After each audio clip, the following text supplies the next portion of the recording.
What is up, my fellow Chibits? Hopefully all of you are having a very good day today.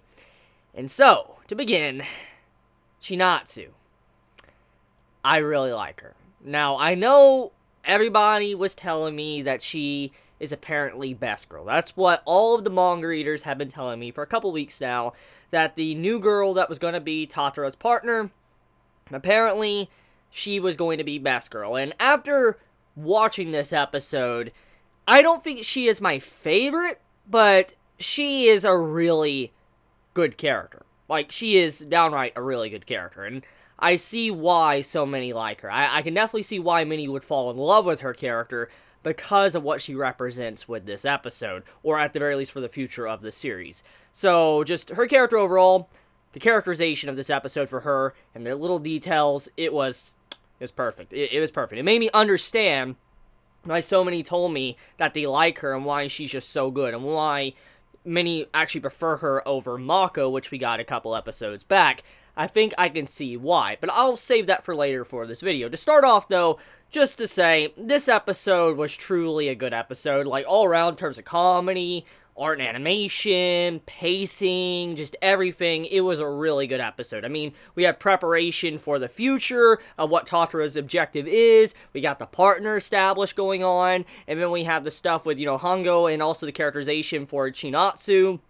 I mean, we have a lot of stuff going on here in this episode, a lot of little details building up. I mean, we have it where Kyoto, he's finally back, he's healed a lot, now he's back good as ever. So, I mean, you have all these little things setting up and all that for the end game of Welcome to the Ballroom second half, and I'm really looking forward to it.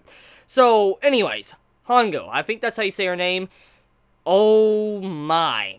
Okay, looks department, I like her. I like her, like, when she took off that biker helmet and her hair came out, I'm like, oh.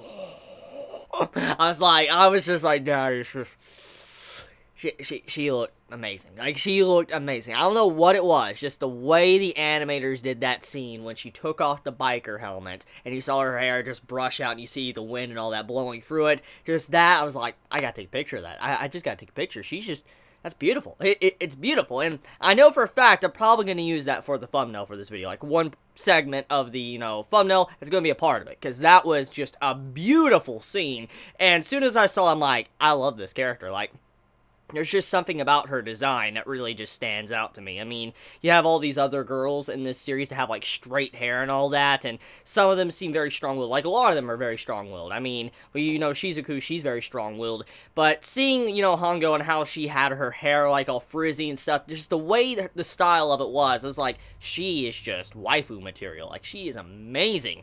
So, besides character design, I do like her personality. I like her interactions with Sengoku and all that, the way she just, communicates with him, also how they get in those little, disputes and stuff. It's very cute, and I find it very entertaining just to see how that's done, and the comedy of this episode truly was way better than previous episodes. I mean, Welcome to the Ballroom has some good comedy, but this episode had some really, really good comedy. Just the way it was going on with, Tatara, and how he was looking for a partner, to how, he was getting bullied and stuff by the others, or, how Hongo and all that, the way she acted towards him. Or let's talk about the Chinatsu and, the Hongo, like, hug scene.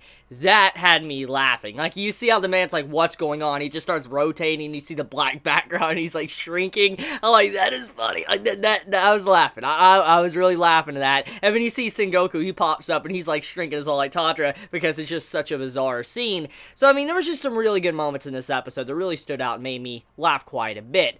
So, with that being said, I guess let's get into the serious stuff of the episode. So, much to what we expected, last week's episode set up the conflict of Tatara needing to find, a dance partner. Now, it's very obvious that the girl that was introduced in last week's episode was his dance partner. Not just because of, the way she was introduced, but the opening spoils it. But I'm not going to get into that because I already kind of said my piece on that in the last episode review, so I'm not going to go into that for this video. However, the conflict is kind of settled in this episode. It's basically settled. Chinatsu starts off being a little bit, kind of distant from Tatara's, like, don't speak to me or whatever, and she just acts like a typical tsundere. Like, when I was looking at her character and all that, I was pegging her as a typical tsundere. That's how she acts. The way she was, like, acting towards Tatara when he asked her to be his partner, And then she walked off, like she acted very angry, like she wasn't interested, but then she was blushing and all that. I was like, she's a typical tsundere. And as it continued on, she does have traits like that, but there is much more going on there than meets the eye. There's other parts of her that we clearly just do not understand yet for the series, which eventually probably will be explained. But for now, though, you can actually look at the way she presents herself, is that she is someone that's very strong-willed. She has that fire within her, which Tatra lacks as a dancer. If there's one thing that we have noticed from the previous episodes, with the competitions and stuff, is that Tatra, he's a good dancer if he can get things right. I mean, he's a poor dancer, but if he gets going, he could be very good, and he has a lot of potential, and we have seen this, and we know that he did a really good job of making Mako shine. And this episode kind of shows us that there is a different path that Tatra is going to have to take, and what he's possibly going to do for his future in, ballroom dancing. So, he is not going to be probably the one leading in the dance, which makes a lot of sense when you think about what type of character he is, how he's been built up since the beginning, but also how one of the best segments of the last, competition in the last arc was when Mako was shining. It looked like she was like the lead or something. That was probably one of the best times for him when it came to dancing. And the reason for it is because he sacrificed himself and allowed Mako to shine. In a way, he was being a very good lead, but he sacrificed himself to allow her to shine. So in a way, you could look at it as if Mako was the one that was the lead. And I feel like that scene was kind of foreshadowing what is going on here for the future of Tatra's career, or, his professional career in dancing, is the fact that he's probably not going to be the lead anymore. He's probably going to be the follow. He's going to be the partner, the backup, and all of that. And you're going to have it to where, Chinatsu, she's probably going to be the main lead of this. Or they might be a couple that switches back and forth, because that could be a possibility. Maybe they can, overcome some of their weaknesses and flaws and better themselves. But looking at these two characters, though, what I think makes Chinatsu such a wonderful character in addition to the cast, and why I said I can see why many love her, is that the fact that her characterization is interesting, or she's a tsundere, or the way she was acting towards Tatra throughout this episode. It wasn't necessarily that. Just the way her design is in general. She is like another half to Fujita, Tatra. Yeah, she is a half of him that he lacks. It's like this, okay? When it comes to couples or marriages, okay, like you have two people come together and they marry and all that, usually when people talk about marriage in terms of symbolic meaning, they say it's like both of these two, they will become one, and they will make up for each other's flaws. They will effectively become one person, and any flaws that one has, the other one will try to help out and fill those holes that are within them. And so that's kind of what it means to be a married couple. And as we already know, it's been established in Welcome to the Ballroom that partners are kind of like married couples. That's how they are. And in this case, you can look at it like this. Chinatsu and Fujita, they are a perfect match. They are a perfect couple because Fujita, he's a great dancer, and he has a lot of potential. He just needs a lot of work, and he needs a good partner to be able to work with him. But he lacks that fire. He lacks the fire that really gets bursting up and all that to make him really shine like the others, like the other leads, like, Hyodo and all them. He lacks that. He lacks that fire they have.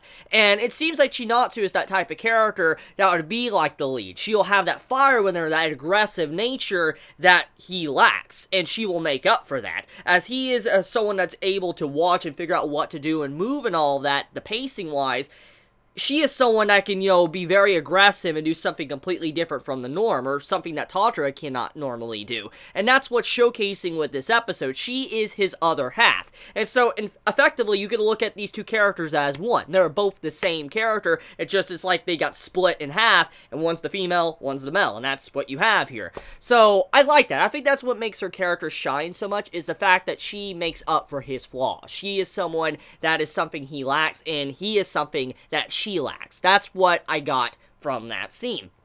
Now, speaking of the dancing, the new objective, I'm assuming, since he's probably not going to be the lead anymore, or at least for a while, I like that. Like, okay, look, I really like girls like, Chinatsu, just the way she acted and all that in terms of that. I was like, that's nice. Just the way she had that fire within her and the way she was like leading him. I'm like, this is really, really cool and interesting the way she was doing that. And I like how it's very different from what everything else was established in the series, because usually it's a guy being in the lead role, or he's like doing the lead and the girl's doing the following. I like it to see the girl in that type of position, and when it's the opposite, Fujita, he's in the follow, actual situation in the relationship. It's really interesting because it's not standard. It's not something you normally see. It's very unique, and it'll make the couple actually stand out in competitions, because when you go into the ballroom dancing, it's usually the guy, leading, female following, and if it's different, automatically all the judges are just going to look straight at them, because that's very different, it's unique, and I feel like that's going to be to their advantage. But also, Fujita is a type of person that pays attention to everyone, and he's able to realize and pick up on what they're doing, and so that's perfect for a follow. If he's, a follow, and he's watching what the person's doing that's dancing with him, he's able to replicate what they're doing and follow them, even if he has no prior experience of these certain dance moves, and that's what he was doing. So, just like I said, really good stuff. I like Chinatsu as a character. I like how powerful she seems and fiery in terms of attitude and all that, especially on the dance floor, and how, he makes up for her flaws as well. And it goes to both characters. Both of these go to both characters. They have each of their own flaws, and they both fix each other's flaws when they work together properly. So let me know your thoughts in the comments below. I mean, how do you feel about the way this episode displayed that? Did you enjoy that? Did you hate that aspect of the episode? How do you feel about, Chinatsu? How do you feel about her personality? How do you feel about her having, like, a little girl crush or something on Hangyo and all that? Like, really looks up to her. Tell me your thoughts in the comments below. I love you all so much. You have a wonderful day or night wherever you live. Please be safe. Chibi out.